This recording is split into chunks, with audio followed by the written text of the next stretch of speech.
Hello and welcome. In this discussion, we're going to talk about storyboards, which is a very important concept in iOS. Beginning in iOS 5, we kind of move from a nib or zip file format for Interface Builder into a storyboard format. Now, we can still use zip files, and there are some situations where we do want to use zip files.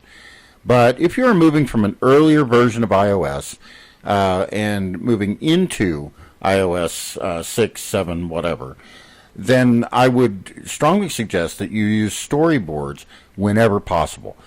Storyboards give us a very simple way to quickly prototype an application. And also, there are very few things that must be done only with zip files instead of using storyboards.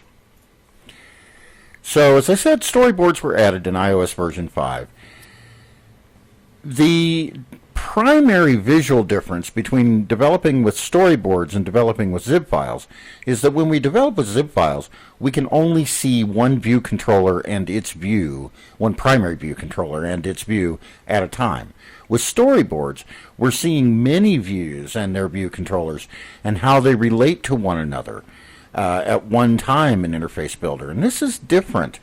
We see the relation between these. So a storyboard file in Interface Builder is really a working storyboard for your application.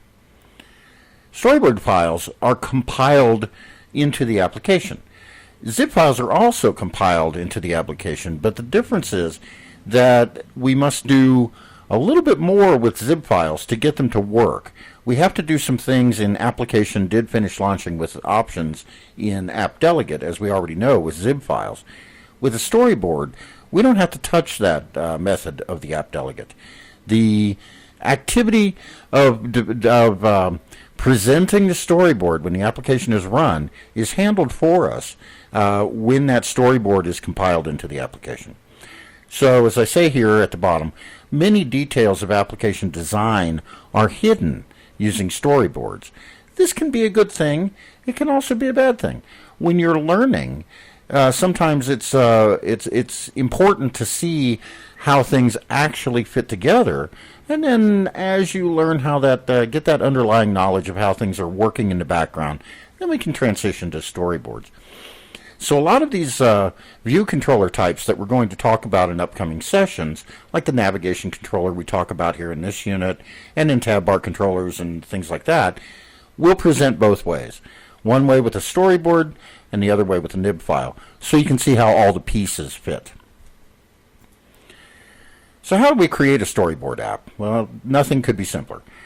We select a checkbox when we're naming that application. When we go to create a new Xcode project, we select the Use Storyboards checkbox, and that will create a project with a storyboard. If we use a empty view template, then we don't get that checkbox, but we can still add a storyboard to our application. We set up storyboards in Interface Builder just the same way we set up zip files. It's very similar. And views and view controllers within the storyboard are connected to one another using something called a segue. A segue is just a word that means moving from one to another.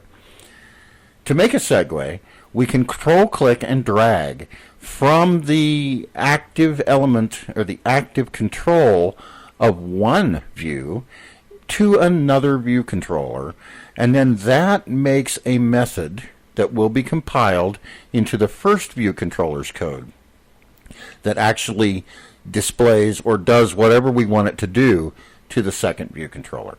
We can also make a segue from a view controller to another view of that view controller, and so on and so forth. So now, as I already mentioned, the compiler is going to write code to instantiate the views and the view controllers as late as possible. Many times this means that a view controller object and its views will be created and instantiated. The object itself, not the class, but the object, will actually be instantiated at the time the segue is activated. So, unlike nib files where if we're going to have two view controllers, let's say, and one view controller displays a second view controller, the first view controller will probably lazily instantiate the second view controller in its implementation, and we know exactly when that second view controller is available to us. With segues in storyboards, the second view controller, in that case, is usually not instantiated until the segue fires. So we need a way, if we're going to do that, to hook into the firing of that segue, and we can do that. We can perform actions when the segue is fired. There is a delegate method of a view controller when we use storyboards that is called prepare for segue sender. Now, if we use this prepare for segue sender method, then that segue is of type UI storyboard segue, and it will have an identifier. If we're going to use prepare for segue sender, the first parameter is the identifier of the segue that we're dealing with. And the sender parameter is the active control that triggers the segue. We can also fire segues in code, and there are delegate methods of the view controller when we use storyboards to actually fire a segue manually.